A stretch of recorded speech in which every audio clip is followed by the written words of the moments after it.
And later at the World Convention, I ended up running into Mark Spence, you know, the guy from the 60 Minutes video, who's been around forever, right? He says, that was great. I said, thank you. He says, I can't wait till you see what you do next year. And I went, oh, shit.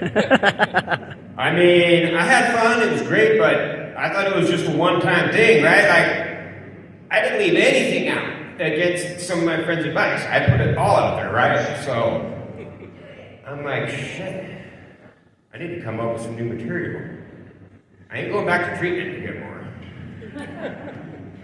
And, you know, it's just pathetic to talk about my inability to get laid 2 years in a row. But I live in an Oxford house, so there's gotta be some material there, right? Well, I have this roommate who had a similar problem finding himself a date, right? And not for lack of trying. This guy, he would ask every woman he ran into for her phone number. If she said no, he'd say, oh, well, you got a friend or a sister or a cousin? You know, I'm a Christian man, I'm a couple years sober, and I'm a great catch. I mean, there was no game to this guy's shame, okay? Horrible. I went to a panel with him one time. We stopped at another Oxford house, picked up a couple of females, went to this panel. He spoke first. And he said, yeah, I'm gonna tell you about Oxford House. It's great, it changed my life, you know? Everybody gets along, nobody ever relapses. They got men's houses, women's houses, men and women's houses, married people's houses. I said, okay, everybody, forget everything he said except that he lives in an Oxford house. And we're gonna tell you what it's really like. So I spent the rest of that doing damage control. It was pretty horrible, right? But afterwards, we take these gals home, and he asked this gal for her number, and she gave it to him.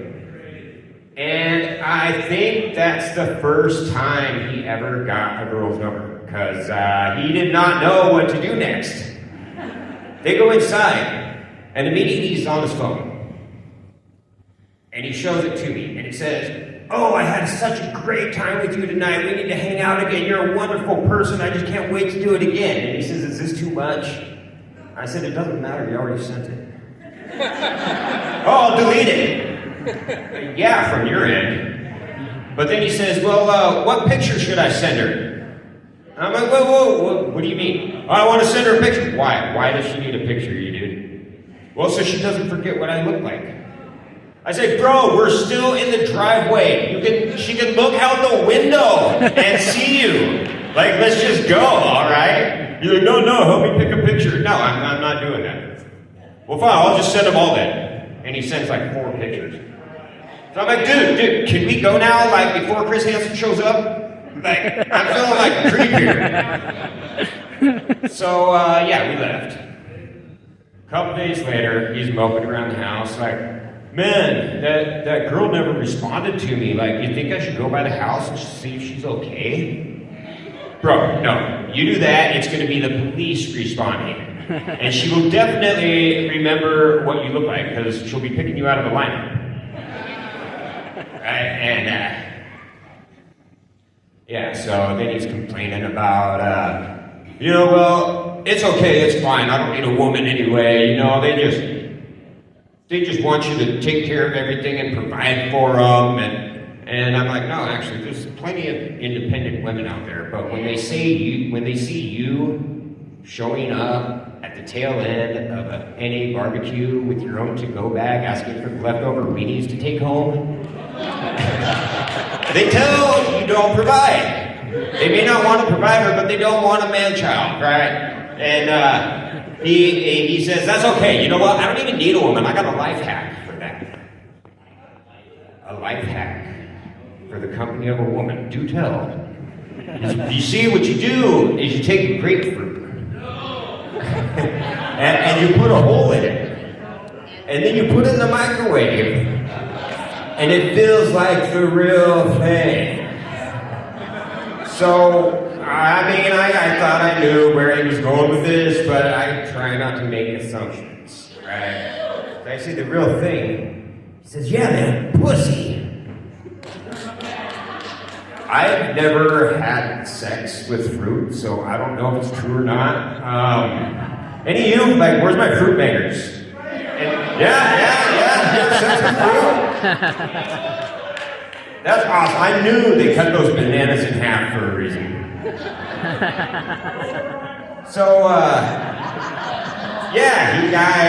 I was really confused. You know, I haven't had sex with produce.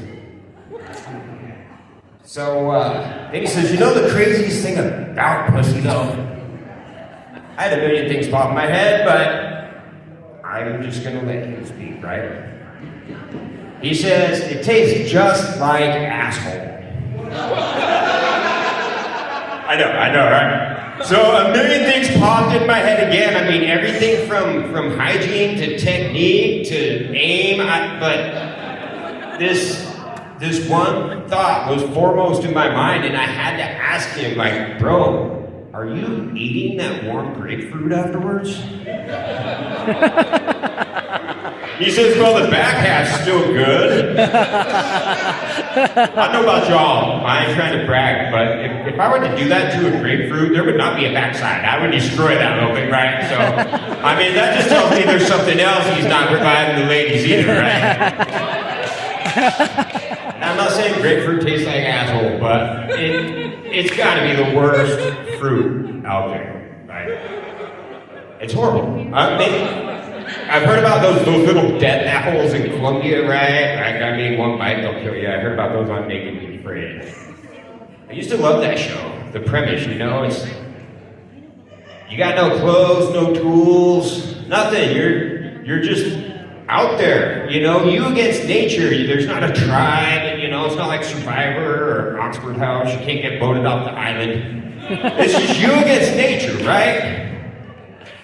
So I was watching that one day, and this gal I'm dating at the time comes home. She says, oh my God, are you watching porn? I'm like, no, it's naked and... Well, it looks like porn. How so? They're dirty and half starved, and it's all blurry. What, you want to watch some porn? You're a pig.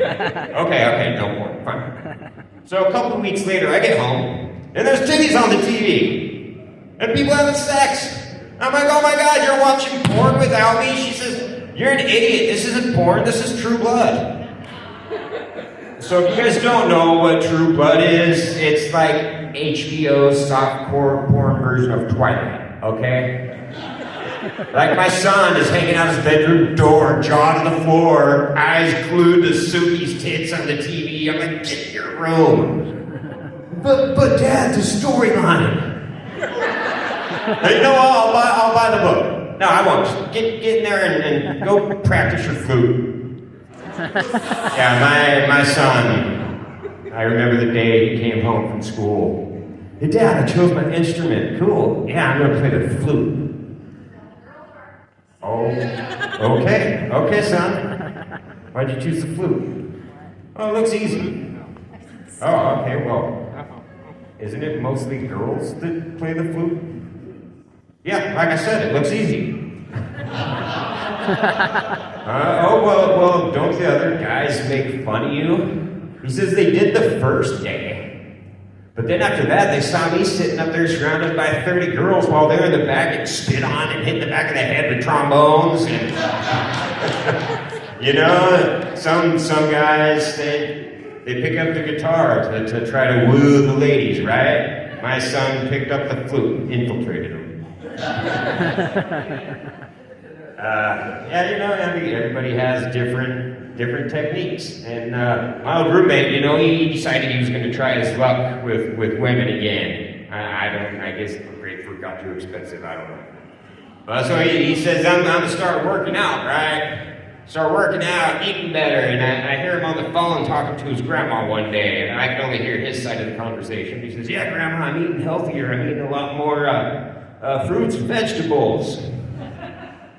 Oh, well, tonight I'm having chicken and rice.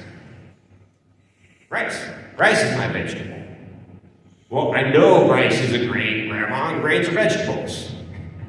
So, at that moment, this little devil popped up on my shoulder. And I waited, and there was no angel, right? So I let it go. A couple days later, I hear these noises coming from the kitchen. And I hear this, oh yeah, that's a good spread. Oh, now it's your turn. Yeah, come here. Oh, you shy? You feeling shy, huh? You don't want to come out and play, huh? Maybe I need to smack you around a little bit. Oh, now they're making a mess. What the fuck, right? So I poke my head in the kitchen and I'm like, bro, what are you doing in there? Just making a PB&J. What? Like, what's with the Ike Turner talk? Oh, well, the jelly wouldn't come out of the jar, so I had to smack him. Oh, is that jam or jelly? He says, I don't know, what's the difference? I said, well, they don't call it KY jam. So at that time, I said, so you're still keeping up on your fruits and veggies, huh? And he's like, fruit veggies? I said, no, you got your veggie right there, too. What do you mean? It's a sandwich. I said, yeah, the bread, bro. Bread comes from flour. Flour is a grain, so, I mean, that's just a big slice of vegetable right there. And he bought it. I was like, dude, that's great, you know? Like, so that means I can eat cake, too. No, cake, that's horrible for you, all that extra sugar, right? But, you know, you take a brownie. It's mostly flour. It's got chocolate. Chocolate comes from a cocoa bean. So if you take the sugar out of that, it's basically veggies and beans all in one little bite right there. And he bought it, hook, line, and sinker. A week later, this guy's down at the workbench, huffing and puffing, lifting his weights, and he's got a little clamshell of Safeway sugar-free brownies sitting right beside him, wondering why his workout routine isn't working for him. So, yeah. That's about all I got. I think there's a special place in hell reserved for me, and it's probably under a grapefruit tree. Thank you all. Have a good night.